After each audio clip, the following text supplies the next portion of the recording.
You land somewhere that handles more cross-border traffic than almost anywhere else in the country, and then you walk through a terminal that looks like it was designed for a different era entirely, because that is exactly what it was built for.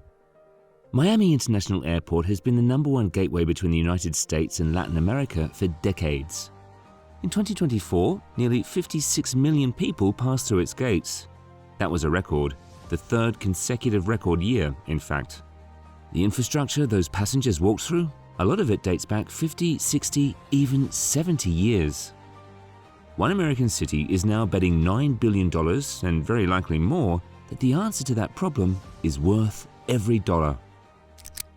Most major airports are defined by one thing: size. Miami International is defined by position.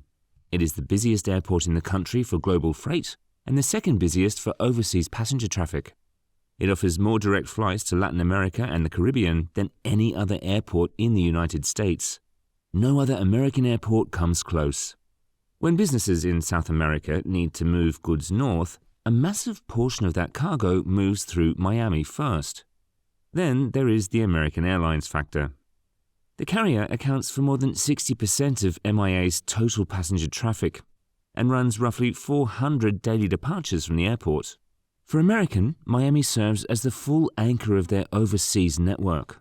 Latin American capitals, Caribbean islands, South American business hubs, a huge portion of those routes run through Miami before anywhere else. A capacity ceiling has been tightening for years, though. The airport was designed to handle far fewer people than it sees today. Concourse D still boards many regional jets from the ground, outside in the Florida heat. The central terminal, the operational core of the facility, was originally constructed in the 1950s. The elevators, escalators, and moving walkways across the airport were so outdated that by 2023, only 85% of them were working at any given moment. The airport has been running at or near capacity, and the room to grow has nearly vanished. Miami-Dade County's answer was to rebuild the whole thing, all at the same time. The Future-Ready Modernization in Action Plan, officially branded the MIA Plan, was championed by Miami-Dade County Mayor Daniela Levine Carver. It encompasses more than 200 individual projects spread across a 10-year timeline.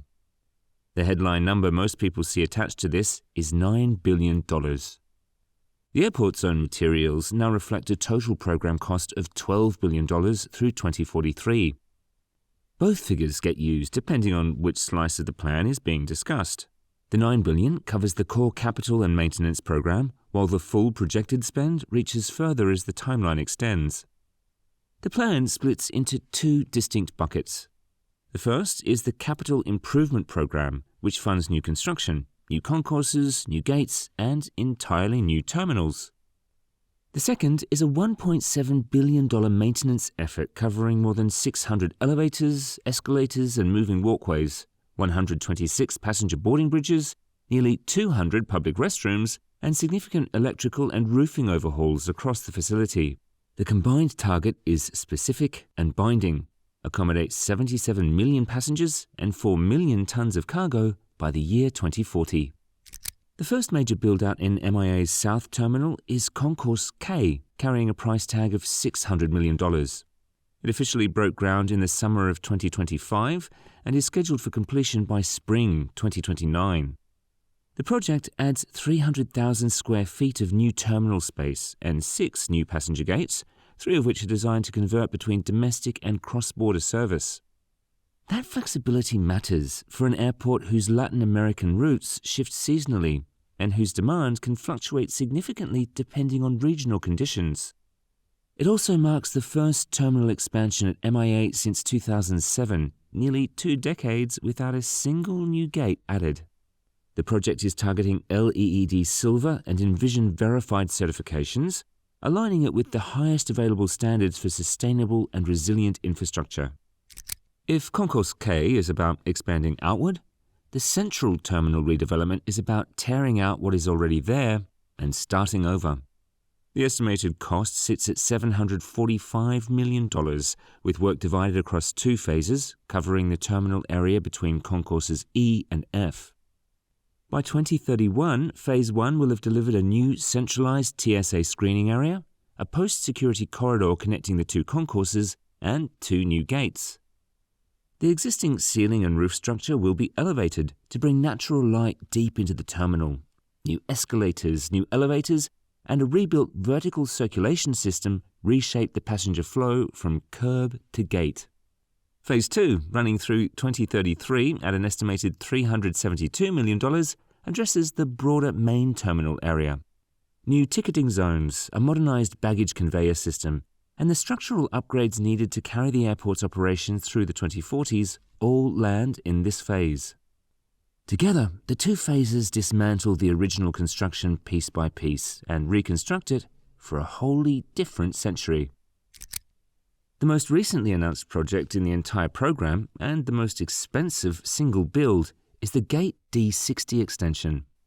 Unveiled on February 25, 2026 by Mayor Levine Carver and American Airlines CEO Robert Isom, it carries a price tag of $1 billion. Construction breaks ground in 2027, with completion expected in 2030. Right now, the D60 area has 17 ground-level gates for smaller regional jets, all sharing a single hold room with passengers walking outside to board. In 2026, and one of the busiest travel gateways in the country, that is the experience greeting travelers on arrival. What succeeds it is a 3-level concourse with 17 individual contact gates, each with its own dedicated hold room and jet bridge. The 3rd level connects directly to U.S. Customs and Border Protection, meaning arrivals from this concourse walk a straight line to processing rather than the convoluted detours the current layout requires. A fully integrated new baggage handling system threads throughout the structure. Robert Isom's presence at that announcement was meaningful. When your principal carrier's CEO stands at the podium to co-announce your build-out, the relationship between airport and airline has moved well beyond coordination and into something foundational to both their futures. This part of the story deserves as much attention as the construction itself. Miami-Dade County property taxpayers are not funding this. Not a single dollar of the program comes from local property tax revenue. The financing model is layered and deliberately self-sustaining. Revenue bonds form the primary vehicle. In 2025 alone, the airport issued $525.9 million in new bonds. Passenger facility charges of $4.50 per departing traveler feed directly back into the program. The Federal Aviation Administration contributed a combined $94 million across 2 separate grants in September 2025, the largest total federal aviation funding awarded to any single airport in the country that year. The Florida Department of Transportation has added supplemental funding, including $30.1 million specifically tied to Concourse K. Fitch Ratings assigned the revenue bonds an A+ rating, which reflects genuine confidence in the airport's financial structure and its ability to service debt. Their analysis also flagged that the full program cost could reach $12 billion through 2043, a number the airport itself now uses openly. The underlying logic of the model is straightforward. The airport funds its own transformation using the revenue the passengers already moving through it generate. The traffic pays for the upgrade. The growth finances the infrastructure that accommodates more growth. Every major American airport is in capital investment mode right now. JFK is in the middle of a $19 billion overhaul. O'Hare has its own multi-billion-dollar program underway. Miami's situation carries a different kind of strategic weight than either of those because the market it serves is genuinely different. As the region's economies expand and its middle class broadens, air travel demand across Latin America is rising fast. The question is not whether that demand gets captured, but by which airport. MIA already holds the gateway position. The MIA plan is about making sure that hold does not slip, and about having the physical capacity to absorb the growth that is already coming. The timeline compression is where things become particularly striking. Concourse K opens in 2029, Gate D60 follows in 2030. Phase 1 of the central terminal arrives in 2031. For the average traveler, that means an almost entirely new airport within a single half-decade window. By 2033, when the central terminal's Phase 2 wraps up, almost nothing of what was built in that era will remain. The airport that handled nearly 56 million passengers in 2024 on aging foundations will have given way, gate by gate, terminal by terminal, to something built for the next 50 years. A major American city looked at one of its most critical pieces of infrastructure, recognized that the bones underneath it were approaching a hard limit, and launched the most comprehensive airport rebuild in the country, financed through the airport's own revenue. Every ticket, every passenger fee, every ton of cargo is converting into the bonds that become gates, terminals, and jet bridges. The airport is building its future with its present. MIA went from running out of room to planning for nearly 40% more capacity than today's record numbers, funded entirely by the passengers already using it. The 1950s terminal is being erased, and the reason has nothing to do with failure. The demand it helped generate simply outgrew it. That is a different kind of success story than most infrastructure projects ever get to tell.